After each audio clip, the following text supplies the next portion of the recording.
Hai, saya T Kitchen. Kali ni Syawal bersama Adabi. So, menu yang kita nak buat hari ini adalah sangat-sangat special. Hari ni kita nak buat lain daripada lain sikit. Kita nak buat rendang ketam. Wah, yang semestinya kalau saya malas sangat nak blender semua, kita ada perencah rendang daripada Adabi.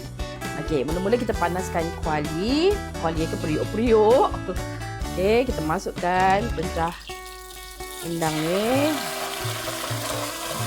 Saya dah letak cili padi sebab saya suka pedas. Cili padi ni blender lah. Kita letak dalam satu sudu. Masukkan santan. 1 kotak santan Adabi. Lepas tu kita masukkan serai. Saya ketuk-ketuk. Kita masukkan air. Okey, nanti kita masukkan ketam. Lepas tu kita tutup. Nanti bila ketam dah masak, dah siap dah. Tak payah letak garam, tak payah letak apa-apa. Semua dah ada dalamnya.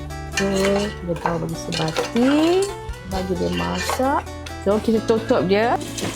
Okey, rendang ketam kita dah siap dah. Kan sekejap je, tak payah tunggu lama-lama. Kita masukkan daun kunyit. Masukkan daun limau purut. Yang ni saya masukkan asam keping sikit je. Dah siap dah rendang ketam kita. Nampak ni. Rendang ketam ni kita jangan masak lama-lama sebab ketam ni dia cepat masak. Okey, so kita masak sekejap je. Agak-agak dah masak tu, kita tutup api. Okey, dah siap dah rendang ketam kita. Menu Syawal kita lain daripada lain. Selalu rendang ayam, rendang daging. Kali ini kita buat rendang ketam. Salam Syawal daripada saya, Yati Kitchen. Maaf zahir dan batin.